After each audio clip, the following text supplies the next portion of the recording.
il est 20 heures. Alors, bienvenue à tous sur ce webinaire qui vous est offert par le District 61.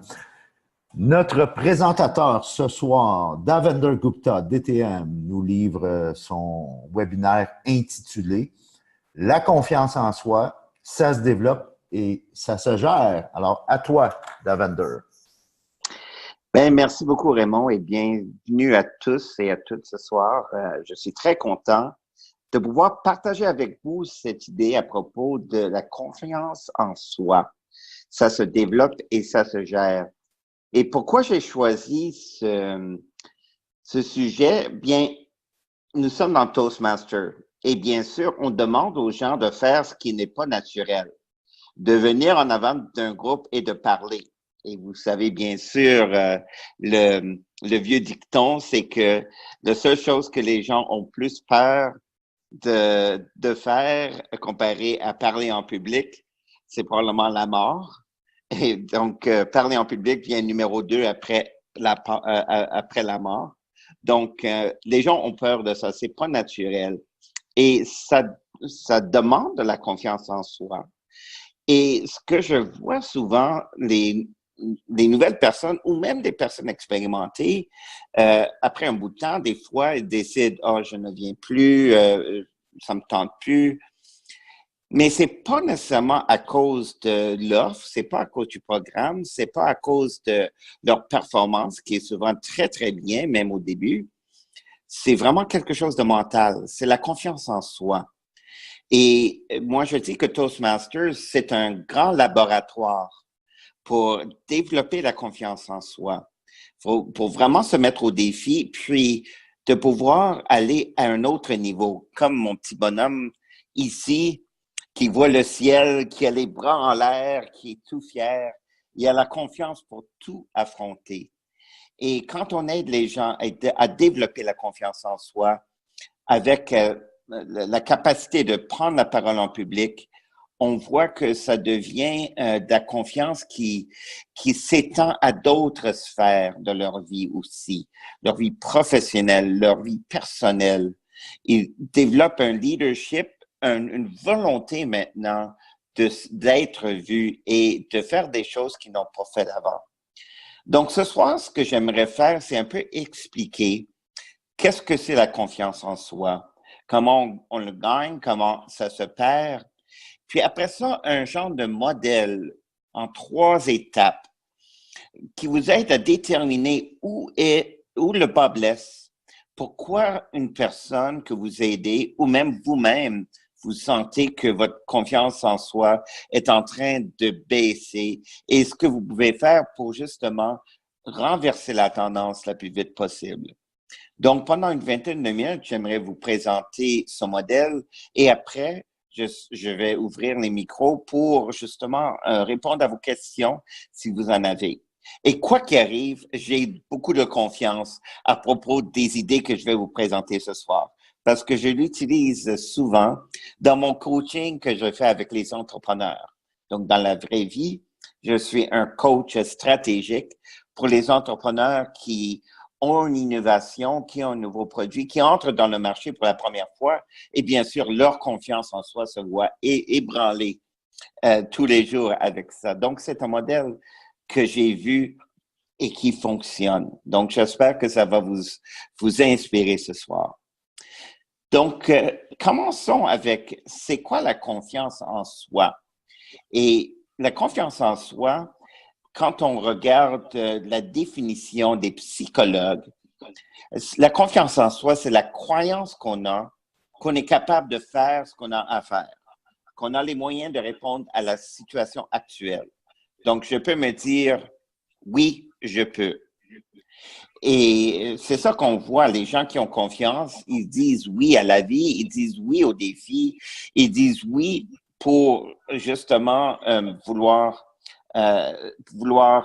faire des choses. Et c'est parce que, c'est ça, ils ont cette croyance interne que oui, je peux, j'ai les moyens de répondre à ce qui est devant moi en ce moment. Mais l'inverse, si je n'ai pas la confiance en soi, qu'est-ce qui arrive? C'est pas nécessairement que que je n'ai plus une croyance, mais c'est plus, je regarde tout ce que j'ai fait de croche ou de mal, tous les moments Homer, d'eau, les moments Homer, que ce soit vrai ou pas. C'est ça, ce film-là qui tourne dans notre tête et qui nous font penser que peut-être je n'ai pas la confiance que j'aurais dû avoir. Puis, moi, ça m'arrive même quand j'ai besoin de prendre un rôle. Comme récemment, j'ai pris le rôle d'être le président d'un concours de division. Donc, c'est toute une soirée. Il y a beaucoup de choses qui doivent se passer. Il y a comme 200 personnes dans la salle. Il y a une vingtaine ou plus de concurrents. La pression est là. La pression pour livrer est là. Oui, j'ai préparé, puis j'avais confiance que la soirée irait bien. Mais les premières minutes que j'étais sur la scène pour ouvrir la soirée, tout ce qui tournait dans ma tête, c'est les fois que j'ai oublié des choses, que j'ai oublié des mots, que j'ai fait une erreur en présentant un nom de quelqu'un ou un règlement. C'est ça qui tournait dans ma tête et je suais partout. Ma chemise était complètement trempe et j'avais comme des chutes Niagara qui tombaient de ma tête et j'étais convaincu que tout le monde dans la salle savait que j'étais une fraude. Bien, c'était pas vrai. C'était des moments Homer que je faisais tourner dans ma tête. Et c'est tout simplement ça qui fait qu'on perd la confiance en soi tout d'un coup. Même si on est bien préparé, c'est les histoires qu'on se raconte. C'est les voix qu'on choisit d'entendre. Donc, faire grandir sa confiance en soi, c'est plus un choix que d'autres choses. Sur quoi je vais me concentrer pour écouter? Est-ce que je vais écouter mon Homer interne ou est-ce que je vais me fier à la préparation que j'ai faite, qui me convainc que oui, ça va fonctionner? C'est un choix. Quand on perd sa confiance, c'est une baisse d'énergie. Puis, ça peut arriver tout d'un coup. Et la même chose aussi, quand on choisit de dire oui, j'ai les moyens d'y arriver, notre énergie monte et c'est instantané aussi. Donc, en étant capable de comprendre d'où vient cette perte de confiance, c'est quoi qui est à la base du fait qu'on commence à se douter, on peut rapidement changer la situation et reprendre notre élan, reprendre notre énergie et affronter avec confiance, avec succès, ce qu'on veut accomplir. Donc, le modèle que je vous propose, je le personnifie en 3 animaux. J'appelle ça ma ménagerie de la confiance ou de la perte de confiance. Donc, j'ai un singe, vous voyez le singe qui est en avant, un lézard et un cygne noir. Et je vais vous expliquer pourquoi c'est important de personnifier nos peurs, que c'est important de personnifier ce qui nous cause la doute pour bien le reconnaître et de mettre en place des stratégies qui rapidement vont les faire taire, ces 3 bip-bip d'animaux-là. Donc, commençons avec le premier, puis le premier qui est le plus criant, le plus criard même, la voix du singe.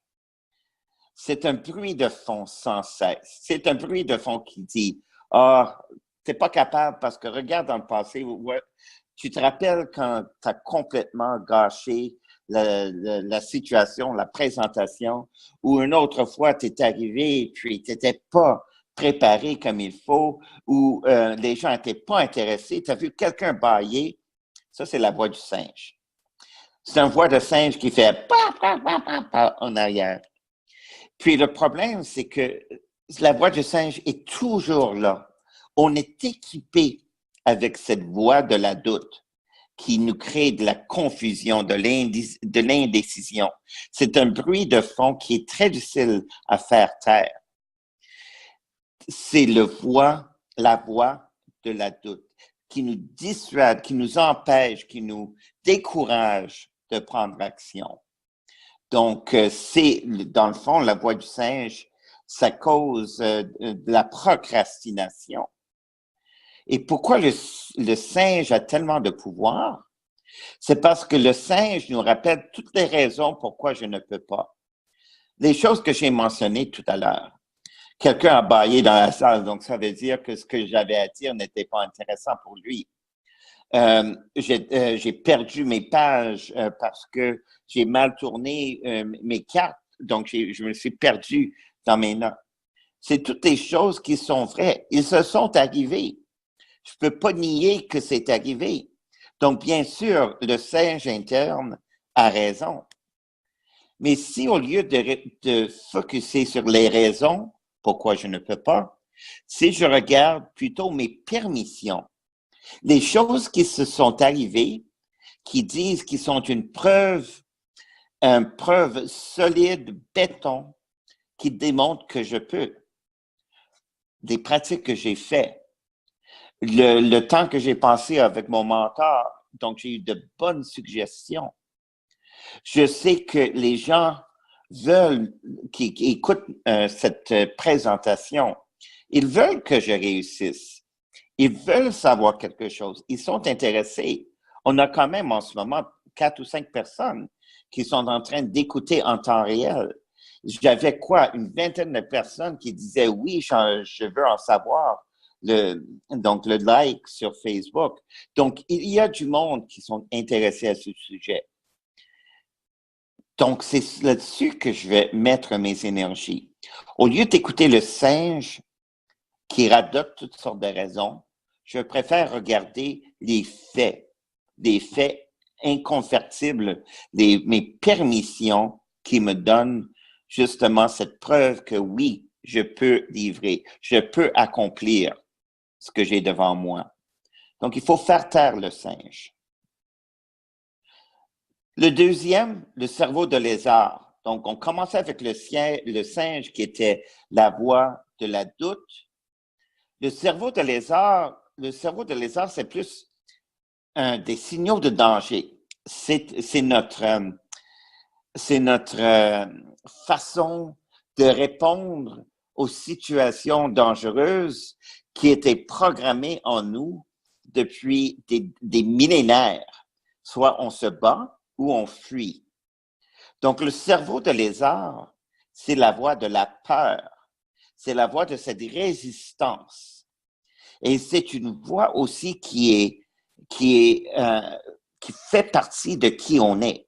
Tout comme la voix de singe a raison, parce que lui, le singe, nous fait focuser sur les raisons pourquoi on ne peut pas. Le lézard dit danger, danger, danger. Il faut soit se battre ou fuir. Et la plupart du temps, c'est plus facile de fuir.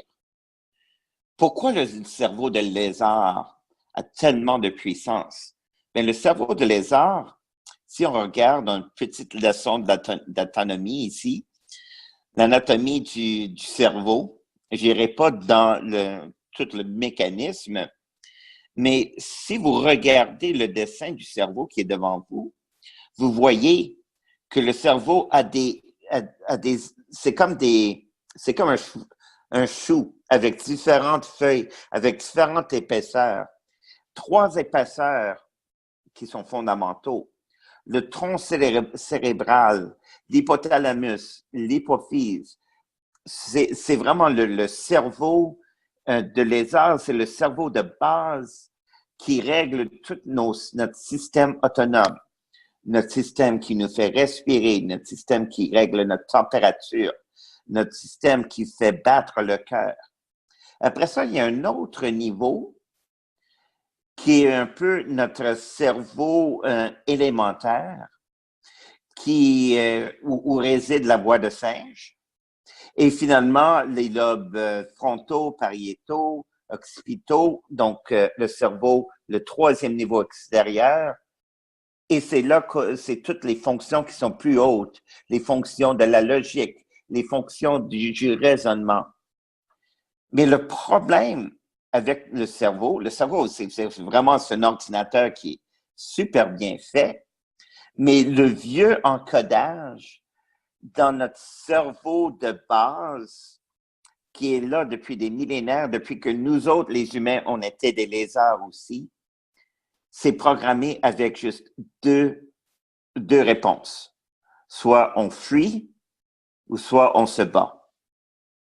Et quoi que dit nos cerveaux plus évolués, notre logique, surtout quand on est dans une situation de stress, bien, on est porté à écouter la voix qui est le plus fort, c'est le cerveau de lézard. Donc, même si on a de la logique devant nous et on sait qu'on a quelque chose à livrer, on sait l'importance de la situation, on sait qu'on est préparé, bien, on veut quand même survivre. On ne veut pas parler devant un groupe. Comme je disais au tout début, la plupart des gens préfèrent mourir que de parler devant un groupe, devant un public.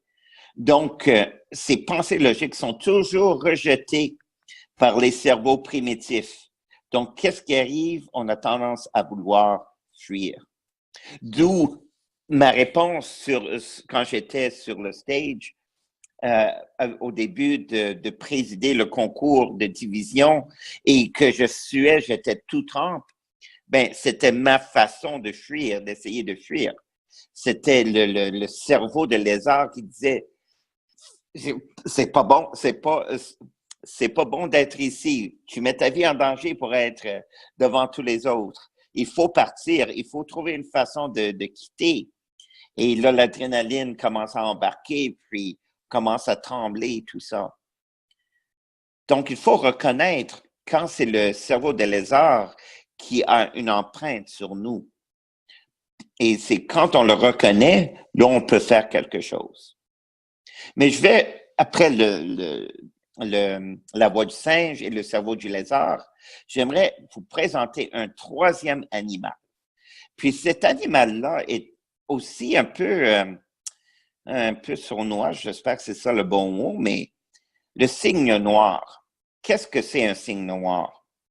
Bien, ça vient de l'idée que dans les années au 19e siècle, 18e, 19e siècle, en Angleterre, il y avait des gens qui étudiaient les animaux, puis ils remarquaient que en Angleterre, la plupart des cygnes, la plupart de ces oiseaux-là étaient blancs.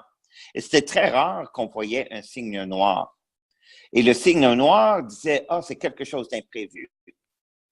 Mais tout simplement, finalement, quand les gens ont commencé à voyager un peu dans d'autres pays, sur d'autres continents, là, ils voyaient beaucoup de cygnes noirs. Et ils se sont rendus compte que, oui, c'était quelque chose d'imprévu en Angleterre, mais ça ne voulait pas dire que ça n'existait pas.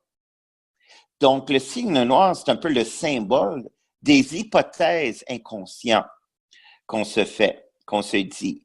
Les hypothèses inconscientes. Quelqu'un arrive qui est nouveau dans un club Toastmaster. Donc, la personne prend pour acquis qu'il y a certaines choses qu'elle va recevoir, que ces hypothèses-là sont vraies ou moins vraies. Elle s'attend quand même à ce que ça arrive. Et si ça n'arrive pas, ben, c'est la crise.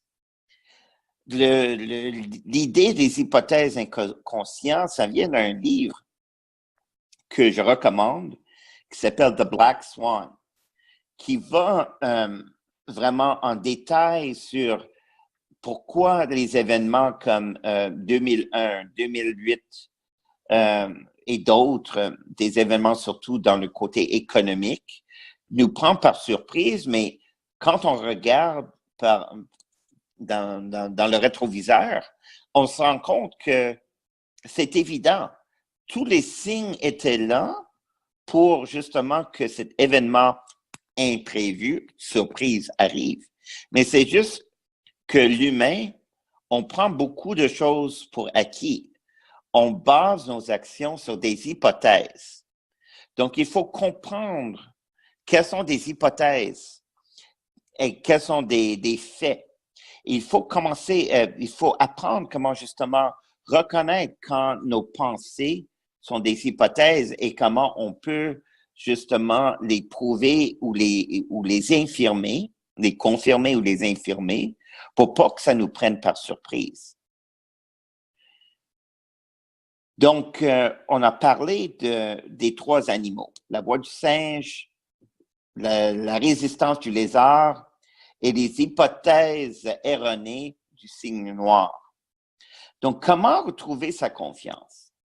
Si je perds ma confiance pour un instant, je peux me poser la question, est-ce que je suis en train de me faire hypnotiser par le singe, le lézard ou le cygne noir? Et de prendre un peu un recul sur la situation et de dire, bien, oh, OK, j'ai perdu ma confiance, ce n'est qu'un problème à résoudre. Ce n'est que quelque chose que je peux changer. Ce n'est pas la fin du monde, ce n'est pas la fin de ma vie. Même chose si vous êtes en train de coacher quelqu'un qui est en train d'être un mentor de quelqu'un qui perd sa confiance. Vous pouvez utiliser aussi ce modèle pour dire, bon, est-ce que c'est la voix du singe? Est-ce que c'est le lézard ou le cygne noir? Et une fois qu'on l'identifie, ce n'est qu'un problème à résoudre. Et comment on le résout? C'est avec les 3 R, la lettre R, les 3 R. Premièrement, la répétition. Pourquoi on se rencontre toutes les semaines, toutes les 2 semaines dans des clubs Toastmasters? C'est la répétition. Plus souvent qu'on le fait, moins qu'on a peur. Plus qu'on peut créer des événements de permission. Donc, vous vous rappelez la voix du singe, regarde tout ce qui n'a pas fonctionné, mais plus que vous faites la répétition, plus vous allez créer des histoires qui vont vous dire, oui, vous êtes capable de le faire. Donc, une chose que je recommande à ceux qui commencent, ce n'a pas besoin d'être parfait. Ce qu'il faut, c'est le faire. Et ce que je vois trop souvent, c'est que les gens passent beaucoup trop de temps à préparer leur discours parce qu'ils veulent que ça soit parfait. Je montre un livre aussi que je recommande ici, The War of Art, de Steven Pressfield. Puis Steven Pressfield, c'est un écrivain qui écrit beaucoup de best-sellers, des romans d'espions, des romans de politique, des choses comme ça. Donc, lui, son travail, c'est créer. Mais lui, il se trouve souvent que sa voix de singe intérieure l'arrête, justement quand il veut être le plus créatif possible. Et c'est là qu'il dit, c'est tout simplement la force de la répétition. C'est certain, quand on va livrer, il y a des choses à améliorer. Mais ça n'a pas besoin d'être parfait. Ça a juste besoin d'être fait. Plus souvent qu'on le fait, plus souvent qu'on s'améliore. Il y a le livre, et je viens juste d'oublier l'auteur, anyway, qui dit ça prend 10 000 heures de pratique pour devenir expert. 10 000 heures de pratique. Commencez avec le premier 5 à 7 minutes.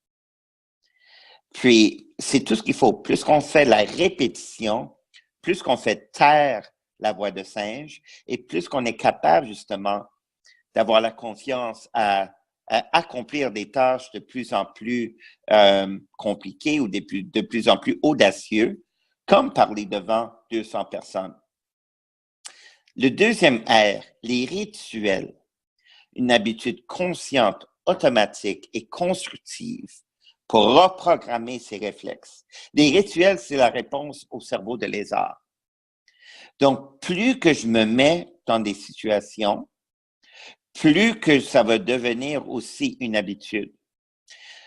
Moi, pendant plusieurs années, pendant à peu près une quinzaine d'années, c'était le rituel pour moi de me lever le matin puis d'aller faire mon jogging. Et c'était devenu tellement automatique que quand j'arrêtais quand je ne pouvais pas faire mon jogging du matin, je me sentais mal. Et un jour, des choses sont arrivées, point de vue santé, et j'ai un peu abandonné le rituel. Et ça fait 9 ans que j'essaie de rebâtir ce rituel-là. Donc, c'est difficile une fois qu'on le perd, d'où la valeur de ces rituels-là. Donc, répétition et rituel vont de pair, et les deux vont ensemble. L'idée ici, c'est que ça devient automatique. Donc, au lieu que ma réponse soit de fuir ou de me battre, des rituels me donnent une troisième option qui est des habitudes constructives. Donc, maintenant, quand quelqu'un me demande si je peux prendre la parole, c'est naturel pour moi de dire oui.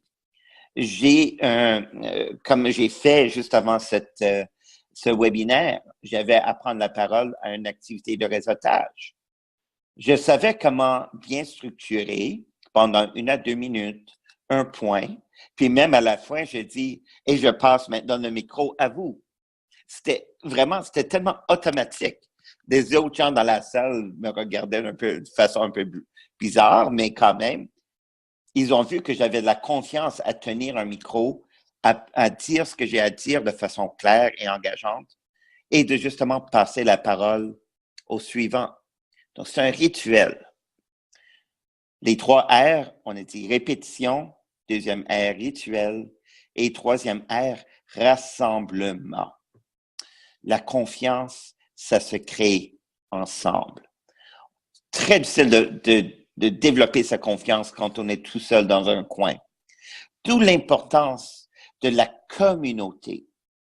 Et vous voyez ici vraiment pourquoi le modèle Toastmaster, des rencontres fréquentes, structurées, donc ça devient un rituel, et en créant justement une communauté, ça fonctionne tellement bien pour aider les gens à développer leur confiance en soi, à bien le gérer et à développer une capacité justement de leadership pour changer son statu quo et avoir la confiance d'accomplir ce qu'on se met devant nous comme tâche.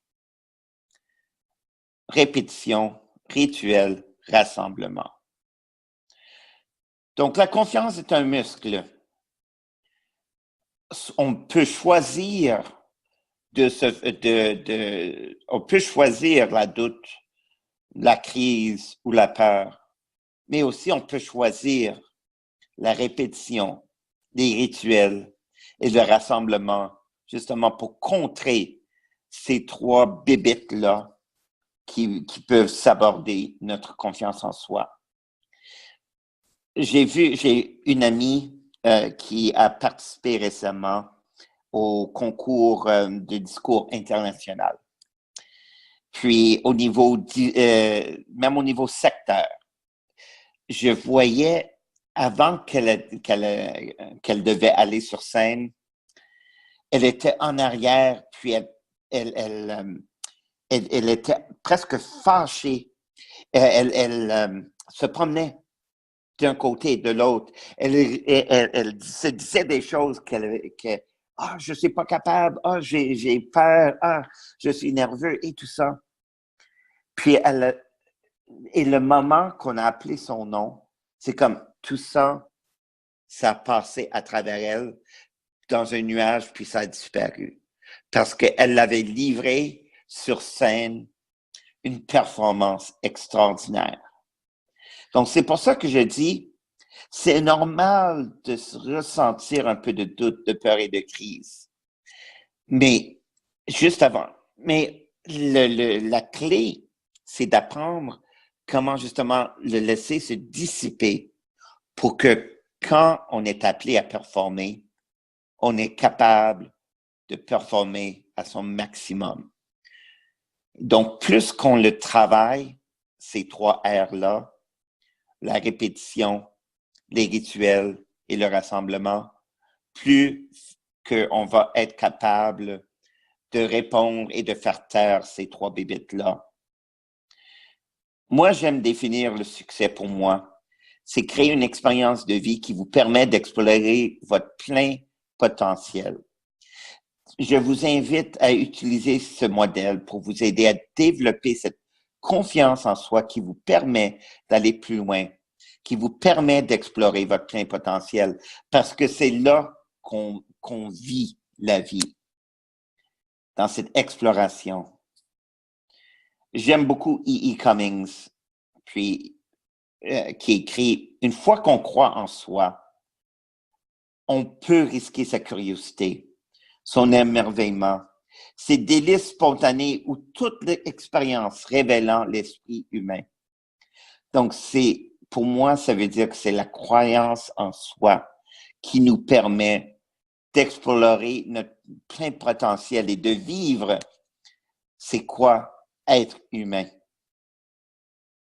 Donc, voici mon petit message pour ce soir. Si vous voulez en savoir plus, voici mes coordonnées. Ça me ferait plaisir d'en parler plus long avec vous. Et j'ouvre maintenant le micro pour des questions, si vous en avez, ou des commentaires. Alors, tous les micros sont ouverts. Tous les micros sont ouverts. S'il y a des gens qui ont des questions, gênez-vous pas.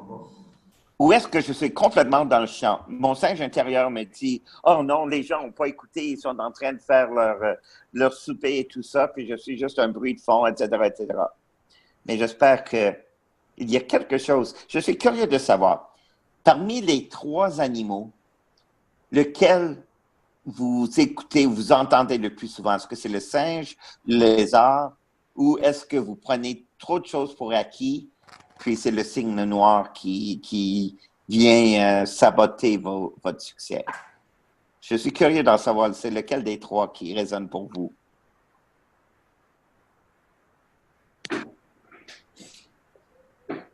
Si je reviens aux 3, oui, c'est ça, la doute, la crise, la peur.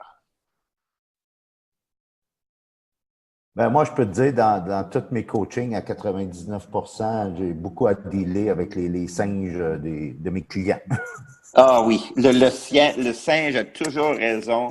Juste à temps qu'on dit non, vous n'avez pas raison parce que j'ai une preuve ici que oui, je l'ai fait, je l'ai réussi. Ouais. Mais tu parlais de 3 R, là. Moi j'en ai 4. OK. Lesquels? Ben, le 4e, c'est Raymond. Ben, bien sûr. Puis c'est ça, le rôle d'un mentor, le rôle d'un coach, pour moi, c'est connecté à ce concept de rassemblement. Moi, je fais partie d'une équipe de mastermind, une équipe où on se réunit aux 6 à 8 semaines pour faire le point sur nos projets, puis on s'entraide. Bien sûr, je fais partie de plus qu'un club Toastmaster parce que chaque club m'apporte un soutien différent. Oui. Et parce que c'est ça, il faut s'équiper comme notre petit bonhomme en haut à gauche. Mm-hmm. Il faut s'équiper de confiance en soi. Non, c'est une excellente présentation d'Avender en si peu de temps, 20-25 minutes. C'était bien vulgarisé. Merci beaucoup, puis merci beaucoup à tous ceux et celles qui sont en train d'écouter, puis qui vont écouter l'enregistrement par la suite. Et je vous encourage de le tester, puis de l'utiliser. C'est un outil de coaching, de mentorat que vous pouvez utiliser aussi pour aider les autres. Est-ce qu'il y avait d'autres, avant qu'on ferme le webinaire, est-ce qu'il y a des commentaires, questions pour Davender? Peut-être simplement un commentaire. Davender, c'est Angèle. Merci beaucoup. J'aime beaucoup l'approche que tu prends. Et puis, comme je suis en train de faire un projet de coaching, je pense que ça va être très utile. J'aime bien les notions. Puis j'aime bien beaucoup, la notion aussi que la confiance en soi, c'est un problème à résoudre. Et une fois qu'on prend cette approche-là, ça nous aide à aller de l'avant plutôt que de rester dans le doute ou dans la peur. Alors, merci. Mm-hmm. Merci beaucoup. Bien, bonne soirée à tout le monde. Et merci Raymond et à toute l'équipe webinaire du District 61 Toastmaster pour m'avoir donné l'occasion de présenter ce soir. Merci. Merci à tous et merci Davender et bonne fin de soirée à tous. Je vais remettre le premier. Oui, le gagnant.